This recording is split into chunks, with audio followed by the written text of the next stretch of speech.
UP के ताकतवर मुख्यमंत्री योगी आदित्यनाथ की सादगी के बारे में सभी जानते हैं, सभी उससे परिचित हैं। सीएम योगी की बहन को लेकर खबरें तो आपने देखी होंगी। वो भी एक साधारण दुकान के जरिए ही अपना जीवन यापन करती हैं। आज आपको उनके छोटे भाई के बारे में हम आपको बताएंगे और दिखाएंगे, जो देश की सेवा में लगे हुए हैं। यानी देश के सबसे बड़े राज्य के मुख्यमंत्री के भाई सेना में हैं। और यह खबर इसलिए है क्योंकि सीएम के छोटे भाई का प्रमोशन हुआ है। अब वो सूबेदार मेजर बन चुके हैं।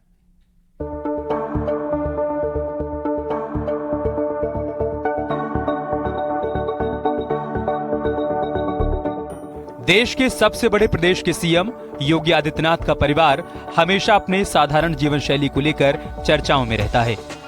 खुद सीएम योगी की सादगी भी मीडिया की सुर्खियों में रहती है। वहीं उनके परिवार में उनकी मां के अलावा बहन की खबरें चलती हैं। आज हम बात करेंगे उनके छोटे भाई शैलेंद्र की, जो देश की सेवा करते हुए सीमा की रक्षा कर रहे हैं। ये है सीएम योगी के छोटे भाई शैलेंद्र, जो गढ़वाल स्काउट रेजिमेंट में तैनात है। हाल ही में इनका सूबेदार पद से सूबेदार मेजर पद पर प्रमोशन हुआ है। भारतीय सेना की गढ़वाल स्काउट यूनिट पहाड़ी सीमाओं की रक्षा के लिए सैनिकों के रूप में स्थानीय व्यक्तियों को भर्ती करती है। शैलेंद्र बेहद बहादुर और देश सेवा के लिए हमेशा तत्पर रहते हैं। स्कूल के दिनों में सीएम योगी के साथी बताते हैं कि खुद सीएम योगी भी देश और राष्ट्र सेवा की बात करते थे। बेहद साधारण जीवन जीने वाले सीएम योगी का परिवार भी सादगी से जीवन बिता रहा है। एक भाई, अभी मेरी कभी कभी फोन पे उनसे बात हुई है, एक दो बार बात हुई है। वो आर्मी में सेवा देते हैं। उत्तर प्रदेश जैसे राज्य के मुख्यमंत्री रहते हुए उनका भाई आर्मी में सेवा करे, ये उनके साधारण जीवन का उनकी दर्शाता है। उनकी माँ जी आज भी गाँव में रहती है। उनकी बहन के बारे में सभी लोग जानते हैं कि नीलकंठ में वो प्रसाद की दुकान चलाती हैं।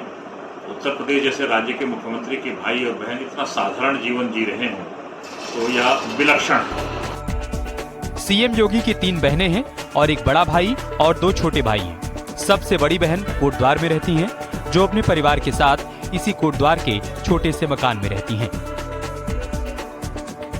मुख्यमंत्री योगी आदित्यनाथ एक सामान्य परिवार से ताल्लुक रखते हैं कि 3 बहनें हैं, जिसमें से जो सबसे बड़ी बहन है वो कोटद्वार में रहती है और उसी घर के आगे इस समय हम मौजूद हैं।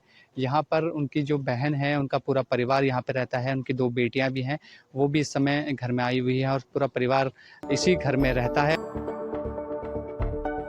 वहीं अगर उनकी दूसरी बहन शशि पयाल की बात करें तो पौड़ी गढ़वाल में भुवनेश्वरी मंदिर में दुकान चलाकर अपने परिवार के साथ जीवन यापन करती हैं। इसके अलावा सीएम योगी के 2 भाई पंचूर गांव में मां के साथ रहते हैं। इस बात से पता चलता है कि सीएम योगी के परिवार का जीवन कितना साधारण है। सीएम योगी ने कोटद्वार के डिग्री कॉलेज से अपना ग्रेजुएशन किया था। इस दौरान के उनके सहपाठी और उनके दोस्त बताते हैं कि योगी बनने से पहले भी अजय सिंह बिष्ट बहुत सादगी के साथ रहते थे। कॉलेज के दिनों से ही उनके मन में राष्ट्रवाद का भाव था और उनके परिवार के सदस्य भी काफी सरल और साधारण जीवन जीते हैं। योगी जी पहाड़ से आए थे और बहुत ही सिंपल, और शुरू में उनका नेचर बहुत शाई भी था, बहुत शर्माते भी थे शुरुआत में। लेकिन उसके बाद जब धीरे धीरे हम लोग फर्स्ट ईयर में रहे, हम लोग टूर पे जाते थे तो घनिष्ठता बढ़ी, तो काफ़ी उनके बारे में पता चला कि बहुत ही ये समझ लीजिए सुबह 4 बजे उठने वाले। और हम लोग सुबह बैडमिंटन खेलने जाते थे तो हमें सुबह जगाते थे कि भाई चलो आप बैडमिंटन खेलना। मैं पूजा करके वो सिद्धबली जाते थे। उनका एक ऐसा रूटीन था कि पूजा करनी है और सुबह हफ्ते में 4 दिन लगभग सिद्धबली जाना है। सिद्धबली पैदल जाते थे, वहाँ से आते थे। तो ये बहुत ही साधारण परिवार, और खुद योगी जी बहुत साधारण। तो ये मैं कहूँगा कि इस साधारणता के कारण और एक राष्ट्रवाद उनके अंदर तभी भी, चाहे जब वो बीएससी में भी थे तब भी उनका ये था कि कोई काम करना है तो देश के लिए करना है, कुछ करना है। तो एक ये वो विचार उनके अंदर बहुत पहले से थे। मुख्यमंत्री योगी अपने परिवार से बहुत कम मिलते हैं। 21 साल की उम्र में सीएम योगी ने घर छोड़ दिया था। जब कोरोना में प्रदेश की जिम्मेदारी उनके कंधों पर थी, उस वक्त अपने पिता के अंतिम संस्कार में भी वो नहीं जा पाए थे। हालांकि पिछले साल वो उत्तराखंड के पंचूर गांव में अपने घर गए थे, जहां वो मां, बहनों और परिजनों से मिले थे। और इसी तरीके से उनके जो पूरा परिवार है, उनकी माता जी है वो भी आज के समय में भी वो पंचूर गांव में है, और उनके जो 2 भाई हैं वो भी पंचूर गांव में रहते हैं। अनुपम भारद्वाज, न्यूज़ 18, कोटद्वार।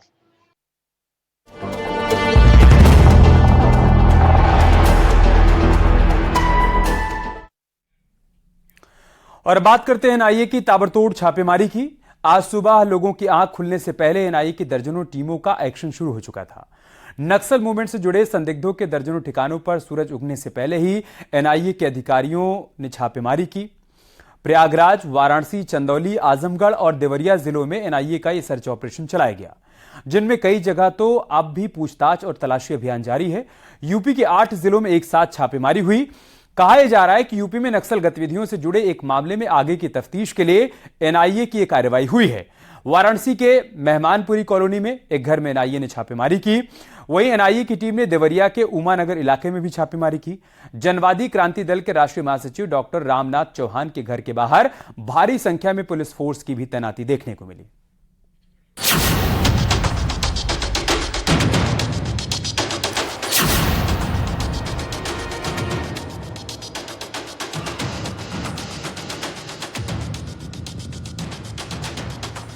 नक्सलियों के विरुद्ध एनआईए का युद्ध। 8 जिले, अनगिनत ठिकाने।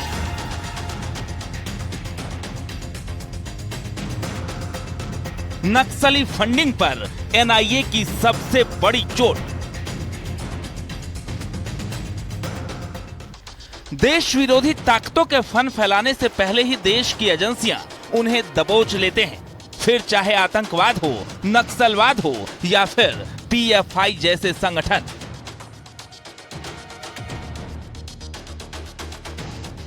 एक बार फिर यूपी के शहर में एनआईए की बड़ी मूवमेंट देखी गई, जब एक साथ यूपी के 8 शहरों में एनआईए की दर्जनों टीमों ने ताबड़तोड़ छापेमारी शुरू की। आजमगढ़, देवरिया, वाराणसी, प्रयागराज, चंदौली के 8 जगहों पर यह सर्च ऑपरेशन चलाया गया। नक्सलवादियों से कनेक्शन में उत्तर प्रदेश के 5 जिलों के 8 ठिकानों पर एनआईए की छापेमारी।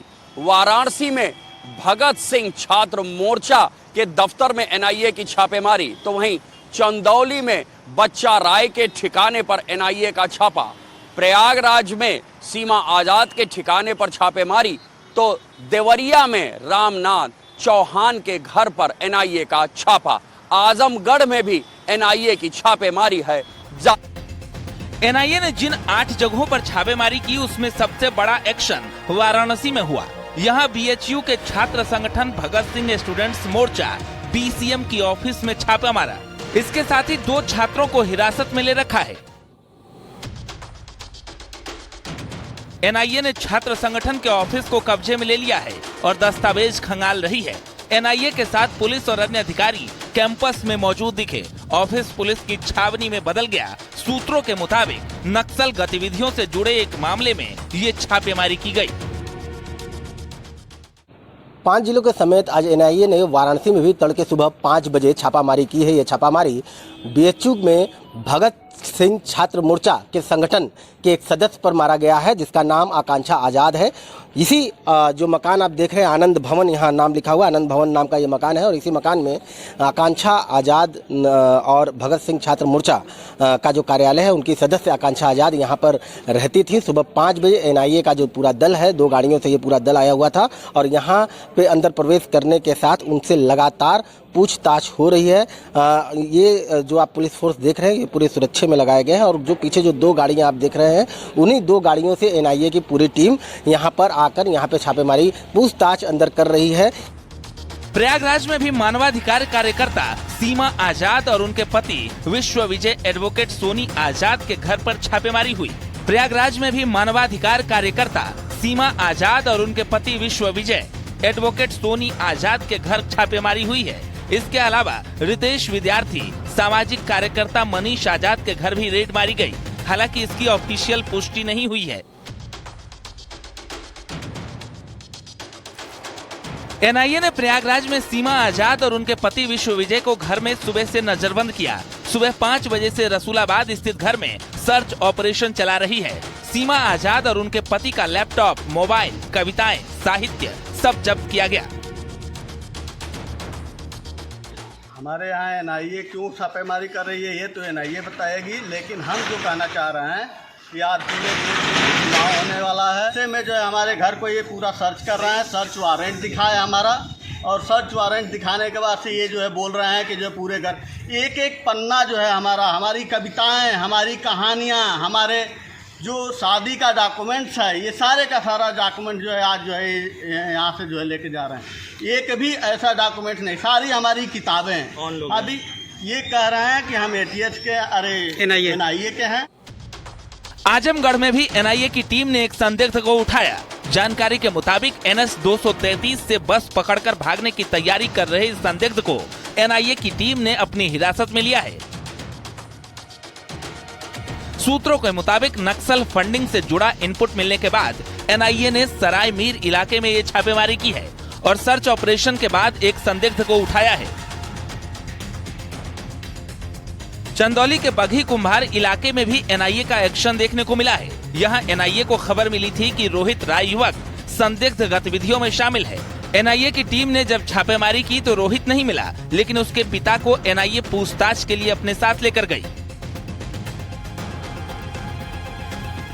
NIA की टीम चंदौली पहुंची है और चंदौली के सैयद राजा के बगही इलाके में ये एक जांच कर रही है। आपको बता दें, हम लोग जिस गांव में खड़े हैं, इस गांव का नाम बगही कुंभापुर गांव है और आपको तस्वीरें दिखाते हैं। 7 सदस्यीय टीम यहां पहुंची है और सुबह 5 बजे से यहां पर सर्च ऑपरेशन जारी है। बताया जा रहा है कि नक्सली मूवमेंट से जुड़े लोगों की यह टीम जाँच कर रही है। बीते दिनों NIA ने एक मामला दर्ज किया था जिसमें मिले इनपुट के आधार पर यह टीम यहां पहुंची है।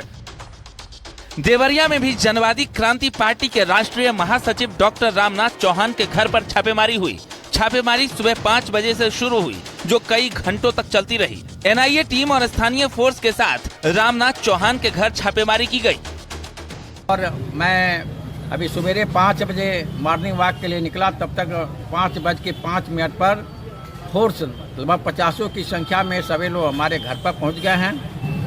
मजदूरों, किसानों, गरीबों की लड़ाई लड़ने के लिए हमारे लड़के राजेश चौहान जी अपनी टीम के साथ वहां धरना पर बैठे हुए हैं और अभी 3 दिन पहले हमारे यहाँ आए हुए हैं और यहाँ रेड डाल दिया गया है हमारे घर पर सवेरे 5 बजे से ही। दरअसल नक्सली कनेक्शन को लेकर NIA लगातार एक्शन में है। देश के सभी वामपंथी उग्रवाद प्रभावित राज्यों में माओवादियों के खिलाफ NIA अभियान चला रही है। इसी कड़ी में यूपी पुलिस की मदद से NIA ने इस कार्रवाई को अंजाम दिया। यूपी में माओवादी विद्रोही बनाने और युवाओं को बरगलाने वालों के खिलाफ अब NIA लगातार कार्रवाई कर रही है।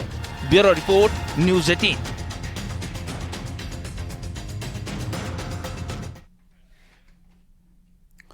और अब खबर गाजियाबाद से, जहां पर 14 साल के बच्चे की रेबीज रिएक्शन की वजह से मौत हो गई। बच्चे को 1 महीने पहले कुत्ते ने काटा था, लेकिन बच्चे ने डर की वजह से घर में किसी को नहीं बताया। धीरे धीरे उसकी तबीयत बिगड़ती चली गई तो घर वालों को इस बात की जानकारी हुई। परिजनों ने बच्चे को अस्पताल में भर्ती कराया, जहां उसकी मौत हो गई। पुलिस द्वारा परिजनों की तहरीर पर मुकदमा दर्ज कर लिया गया है और साथ ही आगे की वैधानिक कार्रवाई भी की जा रही है।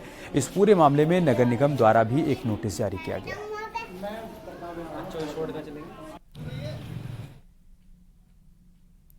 मौत ऐसे बोला जी, हमें 2 दिन पहले पता लगा था। 3 तारीख को बच्चे को पानी नहीं पिया जा रहा था, पानी पीने से तो प्रेरित चढ़ ली थी, ठीक है, हवा से डर रहा था वो। तो उससे फिर हमें पता लगा कि इससे मालूम करा भैया क्या बात है।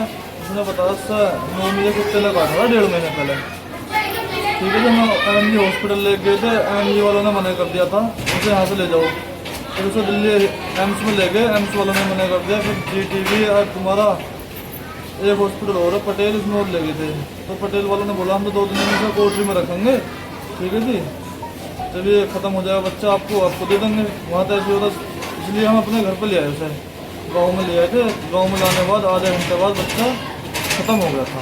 आज दिनांक 5 सितंबर 2023 को थाना विजयनगर में एक सूचना प्राप्त हुई, जिसमें ये बताया गया था कि एक 14 वर्षीय बच्चे की कुत्ते की काटने की वजह से मृत्यु हो गई है।